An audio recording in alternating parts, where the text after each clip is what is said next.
Hello friends, ഇന്ത്യയിൽ നിന്നുള്ള UPSC, SSC പോലുള്ള കോമ്പറ്റേറ്റീവ് എക്സാംസിലൊക്കെ കറണ്ട് അഫയേഴ്സിൻ്റെ ഒരു റെലവൻസ് കൂടി വരുന്നതായിട്ട് നമുക്ക് കാണാം. ഡയറക്റ്റ് ഫാക്ട് ബേസ്ഡുള്ള ക്വസ്റ്റ്യൻസിൽ നിന്ന് സ്റ്റേറ്റ്മെൻറ്റ് ബേസ്ഡ് ആയിട്ടുള്ള ക്വസ്റ്റ്യൻസിലേക്കുള്ള ട്രാൻസിഷൻ വളരെ എവിഡൻ്റ് ആണ്. ഇത് ടാക്കിൾ ചെയ്യാനായിട്ട് വളരെ കോംപ്രഹെൻസീവായിട്ടും ഡെപ്തിലും വിഡ്ത്തിലുള്ള ഒരു അണ്ടർസ്റ്റാൻഡിങ് വളരെ അത്യാവശ്യമായിട്ട് വരുന്നുണ്ട്. ടെൻഷൻ അടിക്കണ്ട, ഇതിൽ നിങ്ങളെ ഹെൽപ്പ് ചെയ്യാനും സപ്പോർട്ട് ചെയ്യാനായിട്ടുള്ളതാണ് നമ്മുടെ ഈ ഡിസ്കഷൻ സീരീസ്.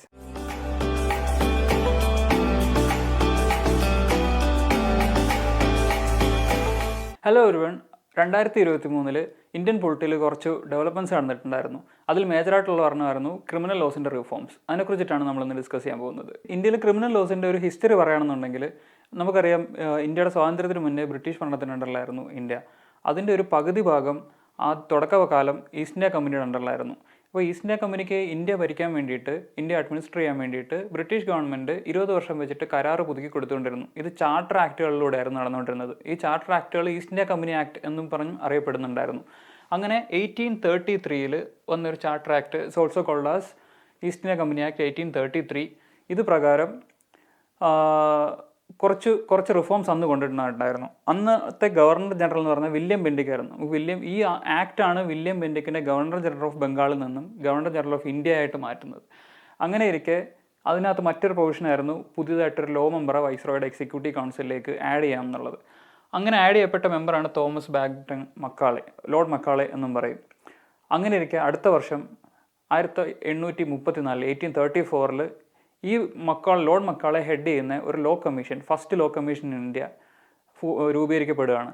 എന്തിനായിരുന്നു അത്? ടു കോഡിഫൈ ഇന്ത്യൻ ലോസ്, ക്രിമിനലും സിവിലുമായിട്ടുള്ള എല്ലാ ലോസിനെയും ക്രോഡീകരിച്ച് ഒരു ലോയിലേക്ക് കൊണ്ടുവരിക എന്നുള്ളതായിരുന്നു. അങ്ങനെ ഫോം ചെയ്യപ്പെട്ട നിയമങ്ങളിൽ 3 Indian penal code IPC, CRPC, criminal procedure code and civil procedure code CPC. നമ്മൾ ഫോക്കസ് ചെയ്യുന്നത് ഇത് രണ്ടിലുമാണെന്ന്. പിന്നെ മൂന്നാമതൊരു ആക്ട് ഉണ്ട്, ഇന്ത്യൻ എവിഡൻസ് ആക്ട്. അതിനെക്കുറിച്ച് നമ്മൾ ഇനി നോക്കും. അങ്ങനെ ഇരിക്കെ 1858 ദ ഗ്രേറ്റ് റിവോൾട്ട് ഓഫ് 1857 നടക്കുന്നു, ശിപായി ലഹള. ഇതിനെ പിന്തുടർന്നിട്ട് 1858 ഗവൺമെൻറ് ഓഫ് ഇന്ത്യ ആക്ട് 1858 വരെയും ഈസ്റ്റ് ഇന്ത്യ കമ്പനിയുടെ നിന്ന് ഇന്ത്യയുടെ ഭരണം ബ്രിട്ടീഷ് ഗവൺമെൻറ് നേരിട്ട് ഏറ്റെടുക്കുകയും ചെയ്തു. അതിനെ പിന്തുടർന്നിട്ട് governor general of India viceroy of India എന്നുള്ള പേരിലേക്ക് മാറുകയും ചെയ്യുന്നു. ലോർഡ് കാനിങ്ങിനെ വൈസ്രോയി ആയിട്ട് അപ്പോയിൻ്റ് ചെയ്യപ്പെടുകയും ചെയ്യുന്നു. ആ സമയത്താണ് ഇന്ത്യൻ പീനൽ കോഡ് പാസ് ചെയ്യുന്നത് ബ്രിട്ടീഷ് പാർലമെൻറ്റിൽ നിന്ന്. അപ്പോൾ എന്താണ് ഇന്ത്യൻ പീനൽ കോഡ് അല്ലെങ്കിൽ IPC? ക്രൈംസിനെയും പണിഷ്മെൻറ്റ്സിനെയും, കുറ്റകൃത്യങ്ങളെയും അതിനുള്ള ശിക്ഷകളെയും ഡിഫൈൻ ചെയ്യുന്ന ഒരു ആക്റ്റായിരുന്നു ഇന്ത്യൻ പീനൽ കോഡ്. അങ്ങനെ തൊട്ടടുത്ത വർഷം 1861 ലോർഡ് കാനിങ് തന്നെ വൈസ്രോയി ആയിരിക്കുന്ന സമയത്താണ് ക്രിമിനൽ പ്രൊസീജിയർ കോഡ്, അതായത് CRPC ആദ്യമായിട്ട് ഇനാക്ട് ചെയ്യപ്പെടുന്നത്. അത് പിന്നീട് മൾട്ടിപ്പിൾ ടൈംസ് റിവൈസ് ചെയ്യപ്പെടുന്നുണ്ട്.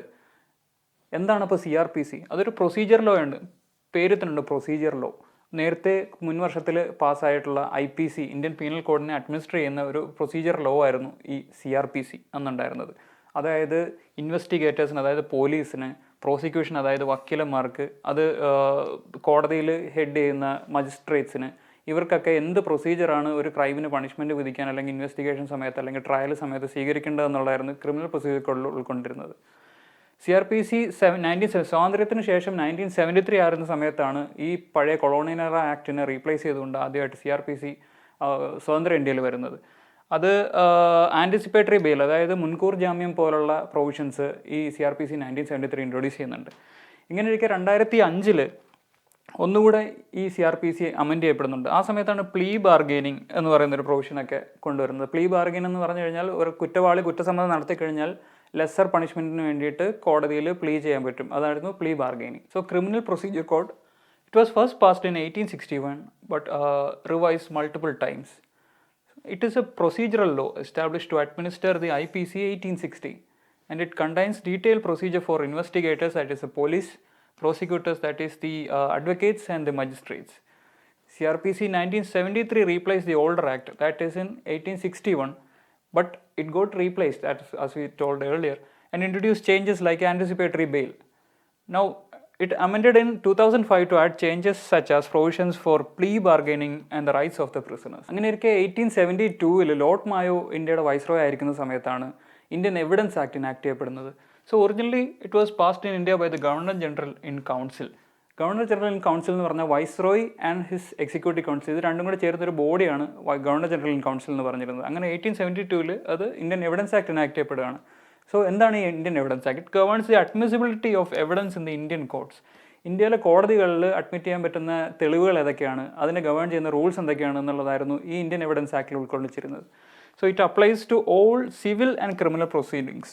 സിവിലായിട്ടുള്ളതും ക്രിമിനലായിട്ടുള്ള പ്രൊസീഡിങ്സിലും രണ്ടിലും ഇത് ഇന്ത്യൻ എവിഡൻസ് ആക്ട് റെലവൻ്റ് ആണ്, അപ്ലൈ ചെയ്യപ്പെടുന്നുണ്ട്. പിന്നീട് സ്വതന്ത്ര ഇന്ത്യയിൽ ഈ കൊളോണിയൽ എറ ലെഗസിയുള്ള ക്രിമിനൽ ലോസ് എക്സിസ്റ്റ് ചെയ്യുന്നതിന് എതിരെ ഒരുപാട് ചോദ്യങ്ങൾ ഉയർന്നിട്ടുണ്ടായിരുന്നു. അങ്ങനെ വന്നതിൽ ഒരുപാട് കേസുകളുണ്ടായി, കുറേ കമ്മിറ്റികൾ ഇതിനെതിരെ റെക്കമെൻഡ് ചെയ്തു.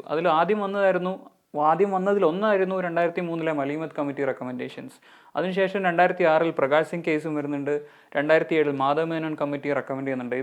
ഇതിൻ്റെ എല്ലാം സമ്മറി എന്താണെന്ന് പറഞ്ഞാൽ ഇന്ത്യയിലെ ക്രിമിനൽ ജസ്റ്റിസ് സിസ്റ്റത്തിനെ റിഫോം ചെയ്യണം, അല്ലെങ്കിൽ ക്രിമിനൽ ലോസിനെ റിഫോം ചെയ്ത് കൊളോണിയൽ എറ എലമെൻറ്റ്സ് അതിൽ നിന്ന് എടുത്തു കളയണം, ഇൻഡിജിനൈസേഷൻ ആകണം എന്നൊക്കെയായിരുന്നു.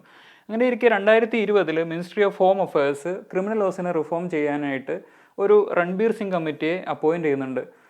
പുള്ളി കാര്യങ്ങളെല്ലാം പഠിച്ചതിന് ശേഷം ഈ കമ്മിറ്റി 3 ഡ്രാഫ്റ്റ് ലോസ് പ്രപ്പോസ് ചെയ്യുന്നുണ്ട്.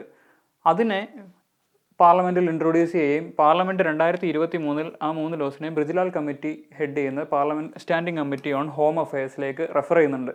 ഈ റെഫറൻസിനെ അടിസ്ഥാനമാക്കിയിട്ട് 3 പുതിയ ലോസ് പാർലമെൻറ്റിൽ ഇൻട്രൊഡ്യൂസ് ചെയ്യുകയും അത് പാസ്സാകുകയും നിയമമാവുകയും ചെയ്തു. അങ്ങനെ പുതിയതായിട്ട് നിലവിൽ വന്ന 3 നിയമങ്ങളുടെ പേരാണ് നമ്മളിന്ന് നോക്കാൻ പോകുന്നത്. IPC, CRPC, Indian evidence act ആയിരുന്നു പഴയ നിയമങ്ങൾ. IPC മാറിയിട്ട് ഭാരതീയ ന്യായ സംഹിത, ഷോർട്ട് ഫോമായിട്ട് BNS എന്ന് വിളിക്കും. CRPC ക്രിമിനൽ പ്രൊസീജിയർ കോഡ് മാറിയിട്ട് BNSS, ഭാരതീയ നാഗരിക് സുരക്ഷാ സംഹിത. ഇന്ത്യൻ എവിഡൻസ് ആക്ട് മാറിയിട്ട് ഭാരതീയ സാക്ഷ്യ അധിനിയമം, BSA എന്നുള്ള പേരിലുള്ള ആക്ടും വന്നു. അപ്പോൾ നമ്മൾ നോക്കാൻ പോകുന്നത് IPC റീപ്ലേസ് വന്നിട്ടുള്ള ഭാരതീയ ന്യായ സംഹിതയുടെ കുറച്ച് ഫീച്ചേഴ്സാണ്. ഇത് ടെററിസം, സെപ്പറേറ്റിസം, ആംഡ് റിബല്യൻ, തീവ്രവാദം, വിഘടനവാദം, ലഹള തുടങ്ങിയ ക്രൈംസിനെ ഡിഫൈൻ ചെയ്യുന്നുണ്ട്. ഇതിന് മുന്നേ ഇത് ഡിഫൈൻ ചെയ്തിട്ടില്ലായിരുന്നു. ഈ ആക്ട് അത് ഡിഫൈൻ ചെയ്യുന്നുണ്ട്.